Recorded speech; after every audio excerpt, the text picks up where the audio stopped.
तो बच्चों, इस वीडियो के अंदर हम करेंगे क्लास 10th के चैप्टर नंबर 7 कोऑर्डिनेट ज्योमेट्री का एग्जाम्पल नंबर 3। तो एग्जाम्पल 3 में हमसे बताया है figure 7.6 shows the arrangement of desks in a classroom. एक फिगर हमें दिखाई गई है और इस फिगर के अंदर हमसे कहा गया है कि डेस्क कहाँ कहाँ पर रखी हुई है क्लासरूम में, एक ए पॉइंट पर, एक बी पॉइंट पर और एक सी पॉइंट पर। उसके बाद इसने क्या कहा है, एक लड़की है जिसका नाम है आशिमा, एक है भारती और एक है कैमिला। इन तीनों को कहाँ कहाँ पर बिठाया गया है या फिर ये कहाँ पर बैठी हुई है, उनके पॉइंट्स बताए गए हैं। ए फॉर आशिमा, उसके कोऑर्डिनेट्स क्या है 3,1। बी फॉर भारती, वो कहाँ बैठी हुई है 6,4। और सी फॉर कैमिला, वो कहाँ बैठी हुई है 8,6 पर। Do you think they are seated in a line? आपको क्या लगता है कि क्या वो किसी लाइन में बैठी हैं? और अगर ऐसा लगता है अपने आंसर का रीजन बताइए, कारण बताइए। तो देखिए, ए पॉइंट जो हमें दे रखा है 3,1, ये एक्स पर 3 के सामने, वाई पर 1 के सामने है, तो ये वाला पॉइंट हो गया। फिर ऐसे ही बी बताया गया है 6,4, मीन्स भारती यहाँ पर बैठी हुई है 6 पर, ये एक्स के सामने है और वाई पर ये 4 के सामने है। और सी वाला जो पॉइंट है कैमिला का, वहां पर बताया गया है कि ये एक्स पर 8 के सामने है और वाई पर 6 के सामने। तो क्या ये एक लाइन में बैठी हुई हैं? तो हमें क्या चीज प्रूव करनी पड़ेगी कि ये एक लाइन है। लाइन को प्रूव करने के लिए आपको क्या करना पड़ेगा, आपको ए बी को और बी सी को प्लस करके, कि यहां से यहां तक का जितना डिस्टेंस है ए बी और plus B C, A B और बी सी को प्लस करके किसके इक्वल आएगा, ए सी के, यहां से यहां तक। अगर हम A B plus B C equal to A C ले आए तो हम कह सकते हैं ए बी सी कैसे पॉइंट्स हैं, जब हम कह सकते हैं ए बी और सी हैं कोलिनियर पॉइंट्स। और कोलिनियर पॉइंट्स कैसे होते हैं, जब तीन या तीन से ज्यादा पॉइंट एक ही लाइन पर आ जाएं, उनको हम कैसे पॉइंट कहते हैं, कोलिनियर पॉइंट्स। मेन चीज हमें क्या प्रूव करनी है, A B plus B C equal to A C. और क्या कंडीशन हो सकती थी इसके अलावा? अगर मान लीजिए आपके सामने 3 पॉइंट्स दे रखे हैं, जैसे एक पॉइंट ये है, एक पॉइंट ये है और एक पॉइंट इधर बना दिया गया। ये मान लिया हमने आशिमा का, ये मान लिया भारती का और ये मान लिया क्या, कैमिला का। अगर हम इन तीनों को ज्वाइन करेंगे तो क्या आप इसके अंदर ये वाली कंडीशन लगा सकते हो कि ए बी प्लस, मान लीजिए ए बी वाली और ए सी वाली, ए बी और ए सी को प्लस करके क्या बी सी के इक्वल आ जाएगा? नहीं आ सकता। क्यों नहीं आ सकता? क्योंकि ट्राइंगल के अंदर किन्हीं भी दो साइड्स का जो सम होता है वो तीसरी साइड से हमेशा क्या आना चाहिए, ज्यादा आना चाहिए। और ये चीज हमने एग्जाम्पल नंबर 1 में भी प्रूव करके दिखाई थी। एग्जाम्पल नंबर 1 में हमने क्या किया था, यही तो किया था कि अगर ट्राइंगल हमें कोई बनाना है तो कोई सी भी दो साइड्स का sum of any two sides is always greater than the third side. तो अगर यहाँ पर ऐसी कंडीशन बनती है कि ए बी और ए सी को प्लस करके बी सी के इक्वल नहीं आता है, तब तो हम कह सकते हैं कि वो कोलिनियर पॉइंट्स नहीं है। और अगर हम ये चीज ले आते हैं कि ए बी और बी सी किसके इक्वल हैं, ए सी के इक्वल, तो वो कैसे पॉइंट्स हो जाएंगे, वो कोलिनियर पॉइंट। और फिर हम कह सकते हैं कि ये क्या होगी, एक लाइन होगी। समझ गए ना? अब देखो इसको सॉल्यूशन कैसे करना है। तो पहले हम क्या करते हैं, पहले जो तीनों के पॉइंट्स हैं उनको लिख लेते हैं।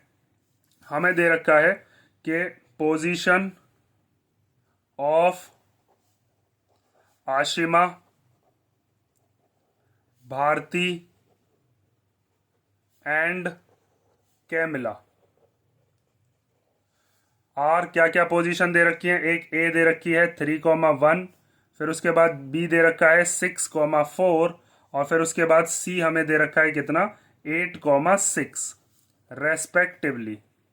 और अब हम क्या करने वाले हैं, अब हम करेंगे, पहले निकालेंगे हम ए बी। तो हम क्या यूज करने वाले हैं, बाय यूजिंग डिस्टेंस फॉर्मूला। और डिस्टेंस फॉर्मूला आप जानते हो, आपने पिछले एग्जाम्पल्स में या फिर इंट्रोडक्शन वाली वीडियो में वो देखा भी होगा। वो होता है under root x2 minus x1 का होल स्क्वायर और प्लस y2 माइनस y1 का होल स्क्वायर। तो पहले हम क्या निकालते हैं, पहले हम निकालते हैं ए बी वाला डिस्टेंस। मीन्स हमें जो ये दे रखा है इसके अंदर हम बताते हैं कि ए से लेकर और बी तक का जो डिस्टेंस है, यहां से लेकर यहां तक का, आशिमा से और भारती तक का डिस्टेंस कितना है। तो ए बी निकालने के लिए आपके पास ए पॉइंट भी है। ए पॉइंट के जो कोऑर्डिनेट्स हैं उन्हें हम मान लेते हैं x1 y1 और जो बी पॉइंट के हैं उनको हम मान लेते हैं x2 y2। ठीक है, अब इनको वैल्यू को यहाँ पर पुट करना शुरू करो।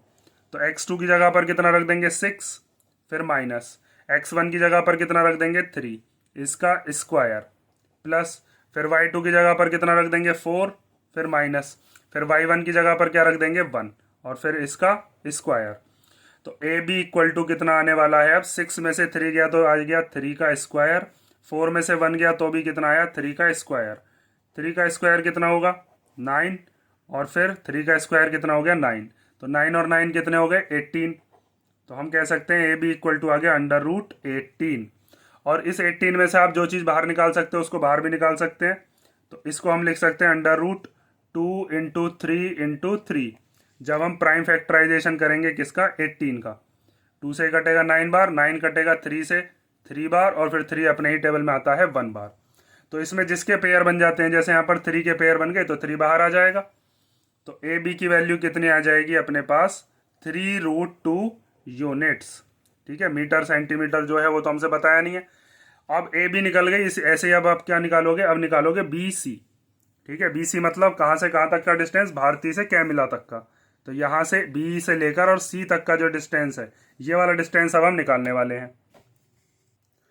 देखो, अब बी सी वाला जब हम डिस्टेंस निकालेंगे तो फिर दोबारा यही वाला फॉर्मूला लगाएंगे। इस बार हमें कौन कौन से के कोऑर्डिनेट लेने हैं, बी पॉइंट के और सी पॉइंट के। तो बी पॉइंट के हम कोऑर्डिनेट मान लेते हैं x1 y1, और सी के मान लेते हैं x2 y2।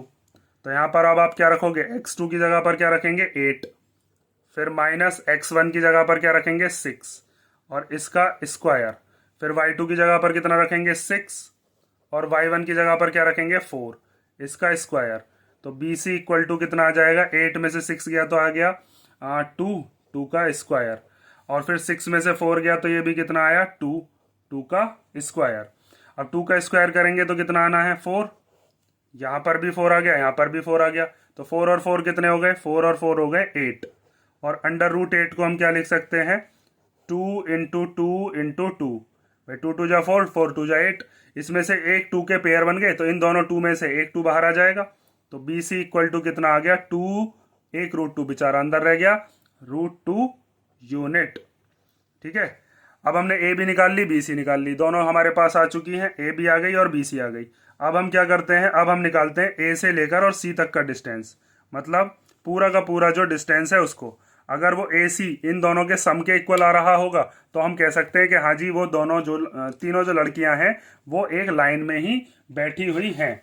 जैसे अब हमने कौन कौन से निकाल लिए, ए बी निकाल लिया, बी सी निकाल लिया। अब हम निकालते हैं पूरा का पूरा ए से लेकर सी तक का। तो ए सी निकालने के लिए फिर दोबारा से यही वाला फॉर्मूला लगाएंगे, लेकिन इस बार किसके कोऑर्डिनेट लेंगे हम, ए पॉइंट के और सी पॉइंट के। तो उनको हम मान लेते हैं, इसको रफ कर देता हूं मैं, और यहां से ए पॉइंट और सी पॉइंट को हम मानते हैं। तो ए पॉइंट को क्या ले लेते हैं x1 y1, और सी पॉइंट के क्या है x2 y2। तो यहां पर अब इस फॉर्मूले में रखना शुरू करते हैं। तो √x2 की जगह पर क्या रखेंगे 8, फिर माइनस x1 की जगह पर क्या रखेंगे 3, इसका स्क्वायर, प्लस फिर y2 की जगह पर कितना रखेंगे 6, और y1 की जगह पर कितना रखेंगे 1, इसका स्क्वायर। तो ए सी इक्वल टू आ गया, 8 में से 3 गया तो बचा कितना 5, 5 का स्क्वायर, और 6 में से 1 गया तो ये भी कितना बचा 5, 5 का स्क्वायर। तो ये हो जाएगा 5 का स्क्वायर कितना होता है 25, 25 प्लस 25, 25 और 25 को प्लस करेंगे तो कितना आ जाएगा √50। और √50 को हम क्या लिख सकते हैं, इसको हम लिख सकते हैं 2 इंटू 5 इंटू 5, 2 5 जा 10 और 10 5 जा 50। और आप चाहो तो प्राइम फैक्टराइजेशन करके भी देख सकते हो। तो यहाँ पर 5 के पेयर बन गए, तो ए सी को हम क्या लिख सकते हैं 5√2। तो यहाँ पर लिख देते हैं ए सी इक्वल टू आ गया 5√2 units.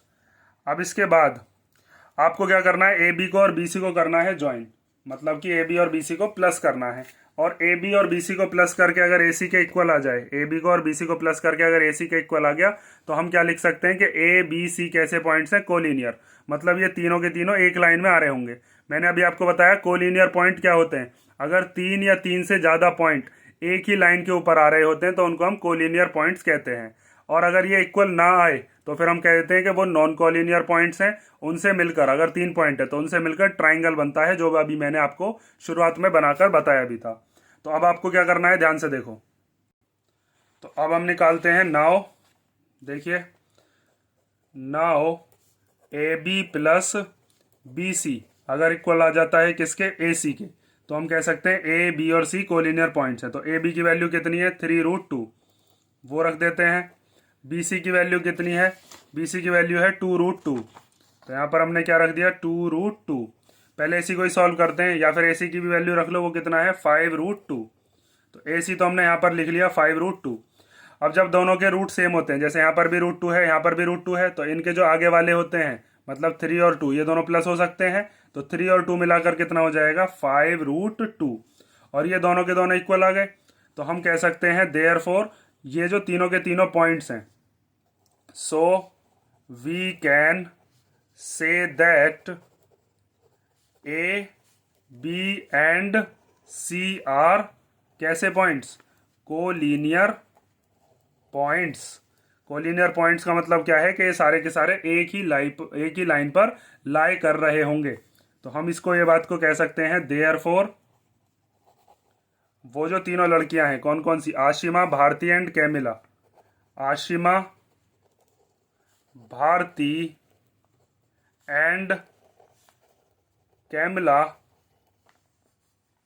Are seated in a line. वो किस में बैठी हुई हैं, एक लाइन में, क्योंकि ये तीनों के तीनों कोलिनियर पॉइंट्स है। कोलिनियर मतलब जिनकी सबकी एक ही लाइन है, क्योंकि ये वाली जो कंडीशन है A B plus B C equal to A C, ये कब आती है, जब कैसे पॉइंट्स हों, कोलिनियर पॉइंट्स। अगर ये दोनों इक्वल नहीं आते तो वो पॉइंट्स अलग अलग होते कहीं, जैसे ए पॉइंट यहाँ होता, बी यहाँ होता, सी यहाँ होता, तो उन सबको आप एक लाइन में नहीं बना सकते थे, उनके लिए आपको एक ट्राइंगल ड्रॉ करना पड़ता। ठीक है, ये चीज़ याद रखना। तो ये हो गया आपका एग्जाम्पल नंबर 3, और इसे कर लो। बाकी हम नेक्स्ट वीडियो में मिलते हैं नेक्स्ट एग्जाम्पल के साथ। इसमें अगर कोई डाउट हो तो कमेंट करके पूछ लेना। तब तक के लिए बाय।